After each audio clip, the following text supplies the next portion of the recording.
because the stories we have today would actually get you into the gym. In fact, exactly why why we're asking about your gym life. Yeah. Because for you to be able to do what we're talking about in Mission this next Impossible. story, you must have. Thank you. Have you seen Mission Impossible, the final chapter? Well, if you've also seen a movie called Mission Impossible starring Tom Cruise and the many cast, there's also another movie called Blue Streak by Martin Lawrence, released in 1991. I love that movie so much. Also, I will watch it over there's and over another again. series that this story can apply to because of the strategy employed. And that series is called Money Heist. Money Heist. Yes, Money Heist. So if you've seen Money Heist and you've seen any of the stories, then in those stories, you were rooting for the criminal. It's amazing how literature and fiction and media film ensure that you start to root for the thief. You would think you're a person that has integrity until you watch some of these films and you're like, oh, you're hoping the police did not catch them and you're wondering, when did I start? When did I become this person?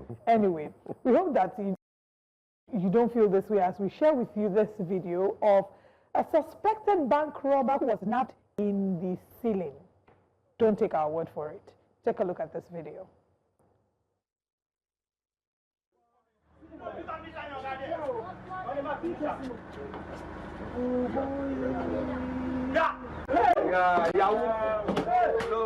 Wait, possible. No. I beg.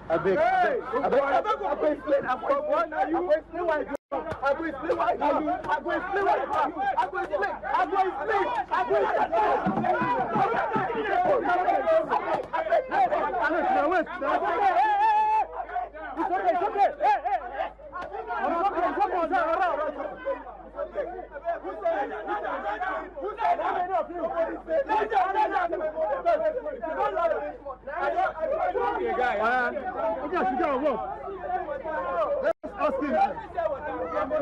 Ask him, are there two? Wait, so I'll ask the one that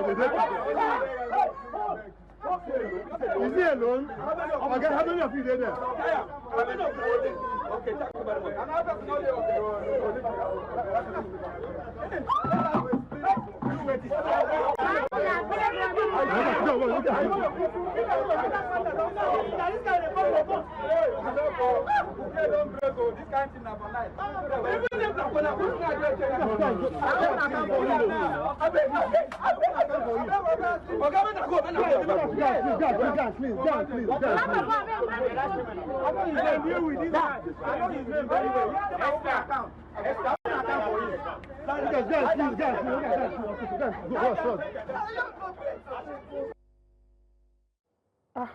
We should have given warning. Yeah, I mean, we apologize for that. A lot of violence and ongoing altercation that you'd see in that video, but this time between the supposed thief. Now, let's give you the story. The young man you see there decided to walk into the bank and he decided to use the restroom. But from the restroom, he was able to find his way up into the roof. And as soon as he got into the roof, he spent a night there, like a hotel room. He slept there, stayed there in the ceiling until everyone left, he went home. And then he came down, possibly in the wee hours of the night, locked the door from inside, and then started trying to crack into the computer systems, trying to crack into the bank systems and so on. So when the staff came in, they couldn't open the door from outside. They were wondering, how is this possible? They decided to break in, get into the office, and some of the staff immediately decided to get to work. Upon putting on the system was telling them to click accept as soon as they powered on. And they've never seen such. So what we just saw there was a young man who, after watching all these movies, maybe in quotes, thought that he could go into the bank and hack their systems live. Possibly ensuring that as soon as they click accept, there'll be a malware that would be in the system installed, and then they can see all the money and then possibly from remote areas wipe out what would be a complete disaster in the history of Nigerian banking system. Okay. One man. You've set the background for what has happened. First of all, we must say that what he did was terrible. We do not in any way support theft, be it physical, digital, or whatsoever, and that should be incredibly punished. However, the actions of the Nigerian police is very, very embarrassing. The people who are supposed to uphold the law, that understand that there is a way to administer justice. When they're talking about end when you're talking about end police brutality, this amounts to police brutality as well. Because there's a way in which this should be handled. Did you see that man hitting him with the gun? Yeah. They hit him with a bucket. They hit him with all kinds of things. Almost stomped him. How do you, even in these movies that you watch, you see that when they catch these criminals, you are keeping them because you know that they will lead you to the other people. You can't be the only person working. Thank you. So if you now kill him, how do you get to the other people involved?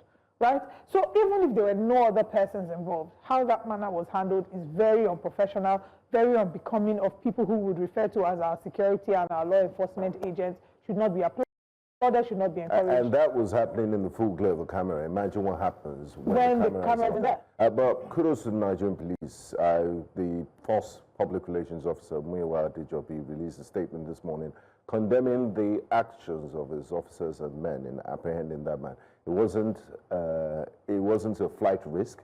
There was no way even Usain Bolt can escape that. Yes, how? You've already captured him. Yeah. I mean, just leading to the police station, doing your interrogation and your due diligence. That you people can do a maybe they are doing that to show that they are working, and it's very primitive. No. In Norway, in 2011, the island of Utoya, there's a gentleman called Anders Breivik.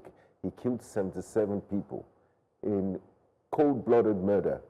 And when they apprehended him, not a single scratch on his body. That shows a level of civilization. We need to follow the law.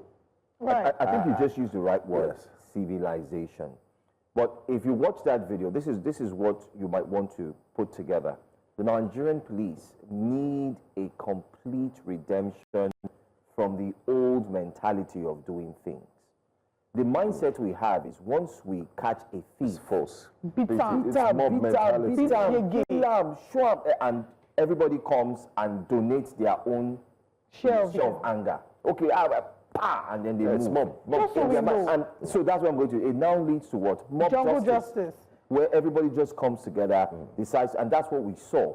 Now, ordinarily, Nigerians, if you're watching this morning, you will think he deserves it. It's the right thing to do. But let's tell you why it is the wrong thing to do. Oliver has highlighted, Gbenga has highlighted. One of the things I also want to highlight here is that if, peradventure, while beating him, he has internal bleeding and then he dies, how will you track the people that work with him? Because this guy, coming up in the ceiling, staying there, he must have been communicating with his team members outside of that bank. Telling them, I've installed this, I've done this. Where do you go to? Okay, put it on this system. We can see this system. Once they come in, they will restart. So keep him. And secondly, do not release this video. They should have told everybody, don't put this video out. Yes, because they saw the people that are recording. Let's finish with cutting. Investigation. Exactly. Now, people who work with him, once they see this video or they hear us talking about it, they'll be on the run. I'm sure somebody's heading somewhere, maybe Cotonou, Benin, just to escape. Because he knows that, like they say in the Nigerian parliament, he don't cast. Everybody is happy to be a citizen journalist. The bigger picture in what you just described of if peradventure they mistakenly kill him, maybe they hit him, and it leads to internal bleeding and he dies. I remember we talked about something called eggshell skull principle that says you take your victim as you see him. In that case, the police will be charged for manslaughter because they killed him. Yes, they were not maybe setting out to kill him, but they killed him. In fact, you might even push it higher beyond manslaughter because you check the level of force that was applied. Usually, in cases where force is approved, is where you can prove that there was an attack, there was an impending threat, and then the weight of the force you've applied will be measured if it is measured to the force that was expected. And if you can't find that there was a measure, then you run foul of the law. So, in any way, it's a terrible video. We do not condemn the stealing. We do not condemn the man who's working with whatever syndicate or working alone to hack the bank systems. But we also terribly condemn that because when that video is put out, as we are having campaigns against jungle justice, remember the Alufo, you hear of innocent people who are killed because all you need to do is just shout, ole, ole, ole, ole, everybody will gather the person that tires. If our law enforcement agents who should do better are doing that, then it's really, really terrible. But let's again applaud the first PRO for seeing what is wrong and calling it what it is. He says, on professional conduct Too bad many indecent acts were spotted in the video. We will look into it holistically. Thanks. I'm hoping that the holistical looking into will involve these men also being invited, scrutinized, interrogated. They also have committed assault. You cannot. There's a way in which arrests are being carried out. You cannot arrest someone like an accidental discharge when it was hitting with the gun. With the rifle. Again, what this shows us is that a number of these policemen don't even understand the procedure for arrest. They don't. A number of them need, when we talk about reworking of the Nigerian police force. A complete standard operational procedure. A complete overhaul. I will say this. When I was in law school, what they taught us as how arrest should be enforced is not what I've come out to see. They will say to you then that before a policeman arrests you, you should search him. Before you should search him to be sure that there is nothing on him. Then he will search you back. You know, the way the textbook mode of arrestment, of carrying out arrest is very simple. In real life, I realize that is a far cry from what the law has prescribed. And you can't compare that to what you see in the international climb abroad. You see them, they follow the law. Well, I'll give you an example. Fair, they don't always follow too. We agree. Sometimes. Not that's why all we're having the... So what we're saying is, it's not always perfect, but it should be near perfect. But there's a process. Yes, it should be near perfect, not always perfect. If you're going to rate it, you say between 1 to 10. In other countries, you say you give it a 6, 7 of compliance with the law. But here it's quite different. Two weeks ago, I was going home. I was going home 2 weeks ago, and then just driving past the normal road I use to go home, all of a sudden there was a checkpoint. And then it seemed like, the police were focused on a certain type of cars, which they always do, the tinted cars. By the way, they've moved to tinted permit. I hope, I don't know if we informed our viewers. But while I was, since my car is not tinted, I was moving, and this police guy just held his gun at me. No. And held it like this in point blank. And I'm like, and I stopped. I'm like, what is this? That's not professional. What if you pull the trigger? Why should you do that? Am I a criminal?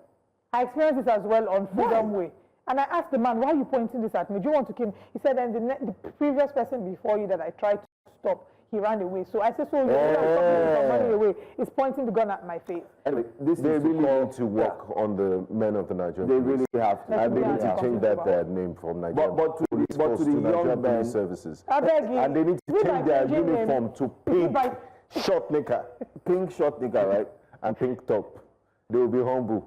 Gbenga, I don't know about that. But this is just before we move, just a quick reminder to every young man out there. You don't have to push it in order to get what you know you wouldn't get in 10 years. Exactly. Because you are putting so much, the young guys are putting so much pressure on themselves. You want to look fly like Gbenga, you want to look good like Olive, or you want your girlfriend. They don't know where we started from. You don't care how long they've been working, what's going on. And it's not a must that you have to be on social media to flaunt, I just bought a brand new house. Check me out. I'm sorry, Olive, not respect to you, but those poses that the ladies go ahead to do behind them and then they stand like this, you know, I'm just trying to be It's part of the pressure. It's part of the pressure. Because the lady will tell them that I need to do this. You know that pose. Pressure so that they can. No, that one not join. No. Let's not fight this morning. Okay, but please, as part of the pressure. How the pressure of how a woman affects the young man? Please, to the young guys watching this show, stay in school. Take life easy. Relax. The economy is bad. Say no to crime. But just don't do. I pity that young guy. He's gone. Yeah. He's really whether he likes it or not. At least minimum of 10 plates of rice and beans. Minimum.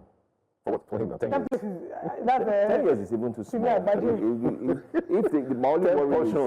My only worry is if you do, like I said, came out too early, they should have told everybody, let's confiscate all phones, keep them, delete the videos, keep the real ones until you catch the syndicates. That's play out right thinking people. Anyway, we hope that they keep catching as many of them who are involved in crime, especially those who think that fraud is the way out. The rest of us that are suffering to get what we don't have to wait. All of us, we understand that it's harder for some people. We understand that some people have it harder than the average, and we hope that you find some sort of solace and you're able to break even soon, but stealing is not the way, please. Let's move away from this story to talk about another story that Joe has first-hand experience. Yes, I did. I had first-hand experience. So one of my networks, mobile networks, the SIM card is damaged. So I decided to go to the telco operators, particularly care service center, to ensure I could get a new SIM. And I was told that, oh, NIN is down. And I said, why is the NIN down? They said, oh, it's been down for a while. And I said, I recall that last week I was somewhere again to try and do the same thing when I had the chance, but I couldn't, so I had less time, 30 minutes. I quickly just got into the service center and said, oh, it's down, and I left. And yesterday, that's a complete, about a week. And I'm like, why is it down? They said, oh, there's issue, they're trying to upgrade, and so on and so on. There's a maintenance, circular that's gone around from NIMC. Yeah, but the downtime is too long. I did not get any maintenance message. And there you have it. That's it on the screen. Dear customers, please be informed that the NIMC contact center will undergo scheduled maintenance from July 1st to July 2nd, 2025. This may cause temporary disruptions to our contact service center services. This planned maintenance is part of our strategic initiative to enhance service delivery and improve customer experience. And then they say they apologize for the inconvenience that this may cause, and so on and so forth. But then again, while they are stating that there's issue with either call center or maintenance and so on, bottom line, I just want to say that it shouldn't affect movements, things that need to be done. And then it calls again the question to how many times will Nigerians have to undergo a period where there's inconvenience, there's downtime, and then everybody should just live with it. Yes, can it be done in a faster time to minimize disruptions to people's lives and businesses? That's another issue. But they feel, they can take 24 hours, 48 hours of disruption, so yeah. Okay, so just to also mention that, that maintenance, the report we have is that the maintenance is for the call center and not for, what's happening on the website. But there's an information. Yeah, but what happens at the call center affects They are moving to their platform was migrating to there was a platform migration ordered by the National Identity Management Commission. And that a number of these telecoms subscribe, of course, a number of people across the country can't have access to things like SIM swap, certain services such as replacement, new activations, and this was because of the technical disruption, and that all of this was happening because there was a platform migration that was happening. Then Alton, we've had representatives of Alton on the show. They disclosed in a statement on Tuesday that the disruption affects all mobile network operators in the country and is a direct result of a mandated transition to a new identity verification platform by NIMC. So there's a new one. And again, it raises the question of our data collation and how smooth, seamless, every day we're hearing of, you need to do this registration. And safe also. Exactly. The accessibility to our information. I'm sure that, there was a time, I don't know if it's this year or last year, where their website was hacked and information was leaked. How safe is our information? This one, they are migrating to a new platform. This migration, will it guarantee the safety of our data? Will it guarantee seamless access to all services by telecom providers? Alton has said that the migration is intended to improve the security and efficiency of national identity verification, but it has introduced unexpected technical challenges. Of course, there have been reactions to this. Let's take a few of these tweets online. Our first tweet this morning from Queen IJ. She says, the current Director General and Chief Executive Officer of NIMC, Engineer Abisoye Kuka-Odusote, has failed. How could she be happy sitting down and seeing people suffer because the self-service modification they paid for kept saying error? What's the IT department doing? Is it that she isn't seeing the crowd in NIMC offices and the frustration on people's faces? NIN is part of our identity, and if you don't have it, you are not a Nigerian. The next tweet from Folake says, irrelevant information. Your services have been nothing short of pathetic. Since my complaint in May, I have not been able to modify my son's NIN, despite reaching out to the email sent to me. Seriously, you should get an award for one of the most incompetent companies in Nigeria. Well, let's see another one from Fabian Obeta Ugu. He says, your verification service has been down since Thursday last week. You're just giving us notice about maintenance now. While I did this contract, I think I was a victim when I went there last week and I was told, sorry, it's down. A sensitive body like yours shouldn't be this inactive, dormant and useless in the country. you people just do your things as if you don't send anybody. And I agree. No prompt response to people's issues. In fact, none of your doings has a proper, I need to stress some words, arrangement. You need to have a rethink. And then another one, a final one says, Tinubu needs to sack the Director General of NIMC. He or she is incompetent in sabotaging. In fact, he or she should be jailed for mishandling citizens' data. I think we're just going to stop. So these are some of the responses to that initial photo, the announcement. I'm on their Twitter now. I'm still looking at it. And there are many people who are saying that it's been down for weeks. I told you, that it's not just a one-off 2nd July. I said I was there last week. In short, let me even tell you this. There's a challenge with even accessing your NIN at some point. I'm happy someone also highlighted, I said since May, okay? We're in July. So it didn't just start today. There are people who have been having issues with their NIN, even though they've been verified and they go back and forth. They keep telling them, oh, you need to re-register and so on. Somebody tried to register their son. Now, the reaction to this is that it has a ripple effect. Take, for instance, those who need to renew their passports, those who need to travel out within that space of May and now. An inconvenience. You've just given them a complete inconvenience, and you want them to actually come out of it. I like one of the statements there. Don't get me wrong, Nigerians. We're just highlighting the pain because I feel that a body like NIMC should have been able to plan ahead, integrate, and also tell Nigerians about the strategy and what you plan to do. Therefore, so that's another thing that people are complaining about. Timelines. You could see a tweet there highlighted that, you know, NIMC only came out with this notice after the process, after the disruption has started. Maybe as a reaction to what people are saying. Which is kind of the way that Nigerians are. There that highlighted a culture of impunity, a culture of anyhowness. And it's not just government agencies, it's not just NIMC. In private businesses, we see this to internet service providers. You complain about a certain issue, they just keep going round the corner. They don't. They don't even care if it hurts their business reputation or pockets, because Nigerians will always go back. So it's about time we declare a state of emergency in terms of service delivery. And if you notice, there's a culture. If you let's talk about hospitality. It's your industry.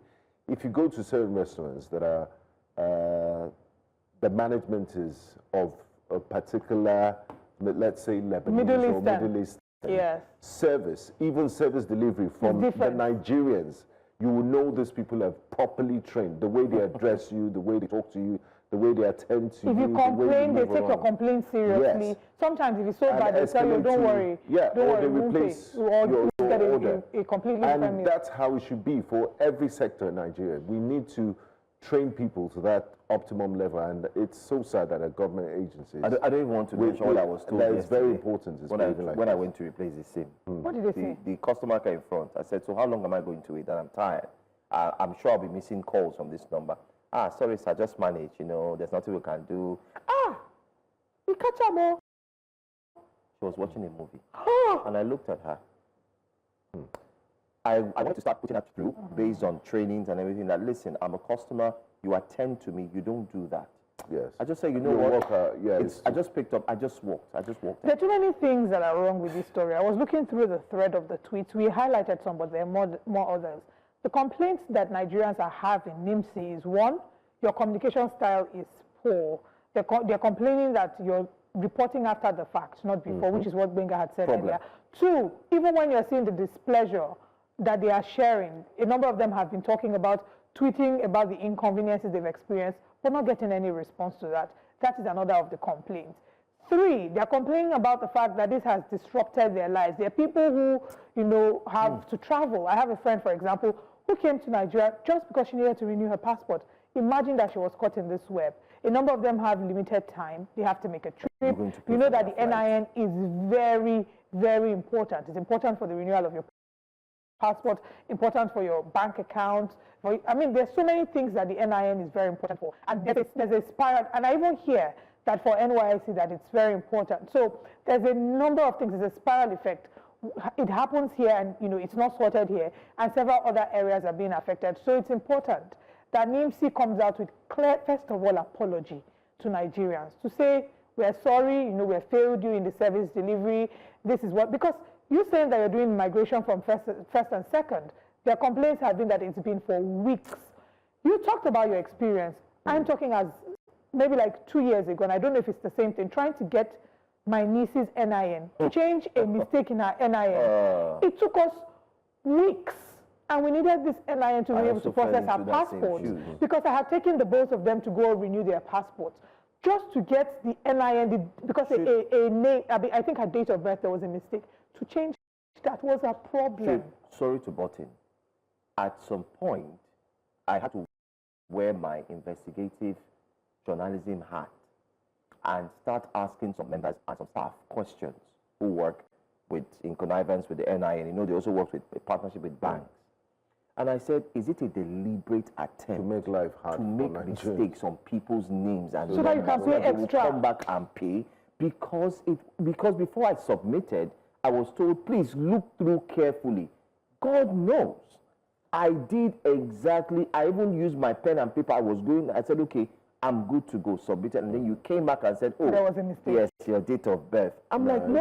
How can I know my date of birth? And then so a lot of everybody, date of birth, date of birth, date of birth. I'm like, something is, and then you were told to pay extra money. It's really, really unfair. But the government has envisaged these sort of things to happen, and every responsible government. And must you pay? Protects its citizens. That's why the Nigerian government has created the Federal Consumer FCPC Protection Agency. FCCPC.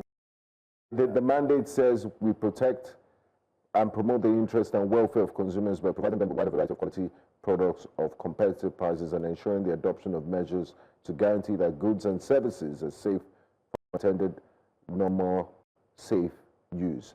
So this is a government agency responsible for, complaints like this. But are they going to check NIMC? How proactive are they in providing services to Nigeria? The Nigerians have complained about a certain airline that is notorious for delaying flights at the shortest notice. What punitive measures, what has the FCCPC done about it? There is a federal allocation to them every year. Nigerians pay taxes so that they can offer a service, and they're not. I missed the time when... do we just complain and say, it's the Nigerian way and move on with our lives? You've forgotten when the former minister of Communications, Issa Pantami, came out and made a statement that everybody should rush and go and get there, and if not, your lines will be blocked. Do you know how many people had accidents on the road? And then, guess what? He made that statement just in the wake of Nigerians coming out from the COVID-19 pandemic. So people were wondering, what is really going on? We're trying to isolate ourselves from, and then people were, see the way people were choking, with nose masks, people were falling, noise. And then he came back and said, okay, we're sorry, we're going to extend the time again. Then later we heard, okay, the exercise has been paused. Goodness gracious. And that's the way we are, okay? It stems from our culture. I think we carry our cultural attitudes into how we lead in MDAs, in governmental institutions, and even in businesses, where it is that you feel like once you are the person in position of authority, you can't be questioned. Your word is law. You say it, and that is what it is, right? You can't call out an older person. With the Naira coloring issue. Old people, pensioners were queuing in front of banks. People lost millions, billions. I know a farmer that lost a lot because of that cashless policy, just because of politics.